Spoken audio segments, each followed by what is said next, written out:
السلام علیکم ورحمۃ اللہ وبرکاتہ۔ سلطان محمود غزنوی کی وفات کے بعد اسلامی سلطنت کا شیرازہ بکھرنے لگا تو ایک عظیم انقلاب کے ذریعے سلجوقیوں کی حکومت قائم ہوئی، جس سے اسلامی تاریخ میں ایک نئے باب کا اضافہ ہوا۔ پہلے سلجوقیوں نے خراسان کو فتح کر کے اپنی حکومت قائم کی، اور پھر دیکھتے ہی دیکھتے پورے ایران و عراق پر سلجوقیوں کی مضبوط حکومت قائم ہو گئی۔ سلجوقی بادشاہوں نے مسلمانوں کو ان کا کھویا ہوا وقار دلا دیا۔ ان سلجوقی حکمرانوں میں طغرل بیگ، الب ارسلان، سلطان سنجر اور ملک شاہ سلجوقی کے نام قابل ذکر ہیں۔ یہ واقعہ ملک شاہ سلجوقی کے دور سلطنت کا ہے کہ ایک دن ملک شاہ سلجوقی کے دائیں پاؤں میں موچ آ گئی۔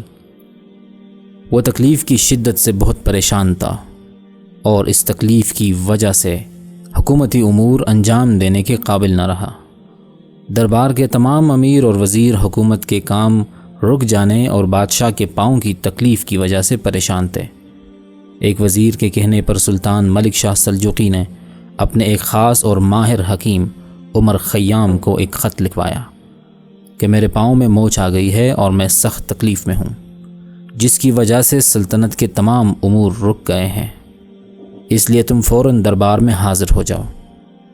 عمر خیام جو نہ صرف ایک حکیم تھا بلکہ مشہور منجم، ریاضی دان اور بلند پایہ شاعر بھی تھا، اس وقت ریاضی کے کسی پیچیدہ مسئلے میں الجھا ہوا تھا۔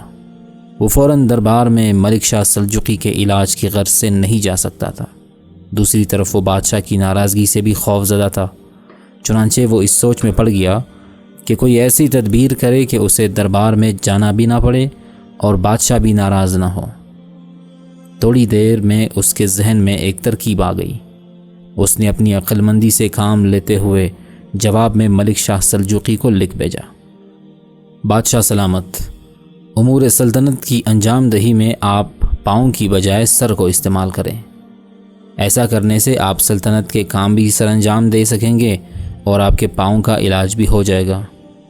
ملک شاہ سلجوقی کو عمر خیام کا مشورہ اچھا لگا اور اس نے اس پر عمل کیا، تو پھر امور سلطنت بھی انجام دینے لگا اور پاؤں کی تکلیف سے بھی نجات مل گئی۔